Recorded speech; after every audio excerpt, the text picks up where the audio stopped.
今日のテーマはアンカリング効果。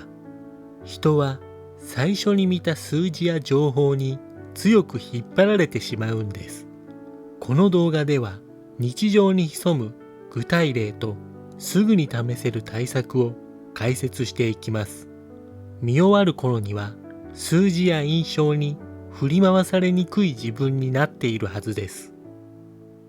まず、アンカリング効果とは何か。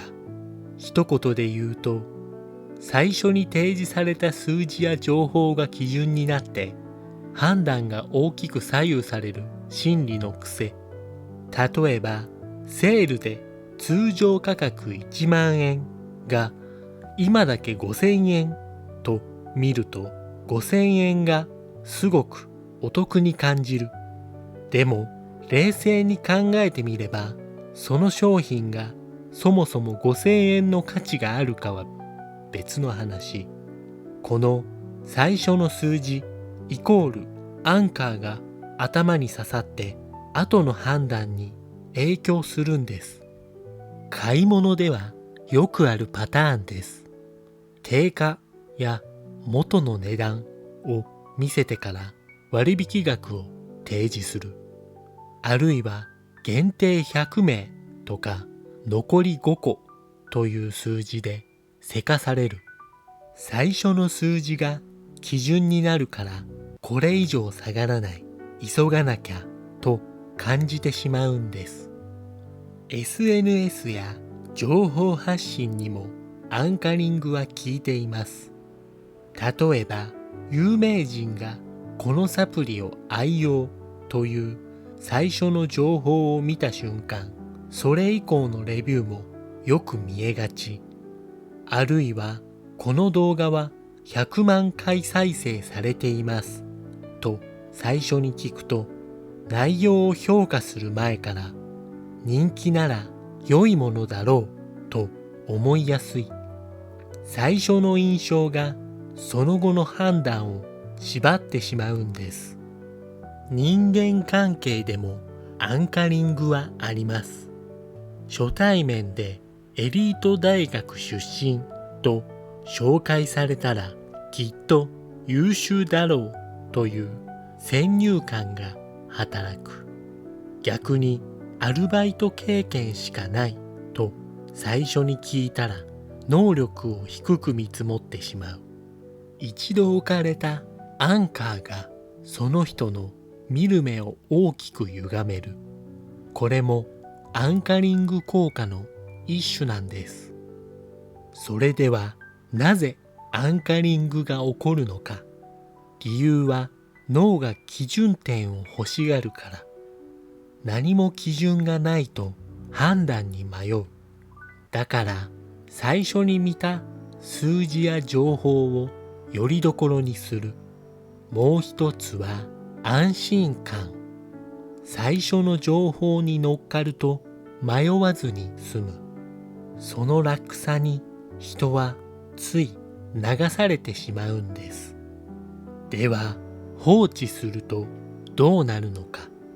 簡単に言うと判断ミスが増えます。買い物なら不要な出費、投資なら割高な株をつかむ、人間関係なら相手を誤解して評価してしまう。さらに議論でも最初に出た数字が全体を支配して冷静な比較ができなくなる。いわゆる言ったもん勝ちの状況になりやすいんです。ここからは今日から使える対策を3つ。1つ目は複数の基準を持つ。一つの値段や数字を見たら必ず他の選択肢と比べてみる。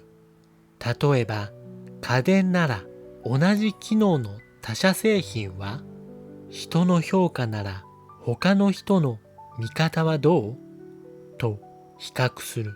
最初の一つに依存しないようにするんです。二つ目は数字の根拠を確かめる。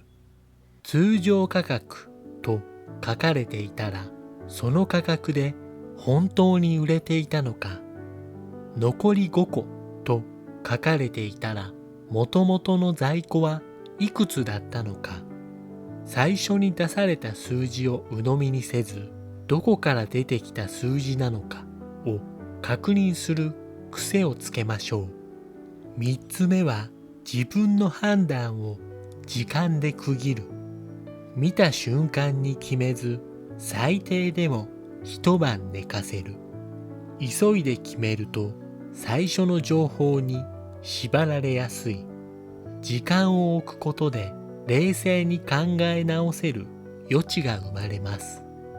状況別のミニテクもあります。買い物なら値札を隠して、この商品の価値はいくらだろうと自分で予想してみる。ニュースや SNS なら最初の数字を一度スルーして本文を読んでみる。人間関係なら初対面の情報をメモせずに観察してみる。要は最初の印象だけで決めない工夫を意識することです。最後にまとめです。アンカリング効果は誰にでも起こる最初の印象の呪縛。最初の情報を鵜呑みにせず、複数の基準と比較する。数字の根拠を確かめる。即決せずに時間を置く。この3つを回すだけで無駄な出費や誤解をぐっと減らせます。まずは買い物の時、他の商品と必ず見比べることから始めてみてください。次回はハロー効果。ある特徴が全体の評価を左右する心理を身近な例でわかりやすく解説します。チャンネル登録と高評価、そしてコメントでやってみた感想を教えてください。それではまた次の動画で。ありがとうございました。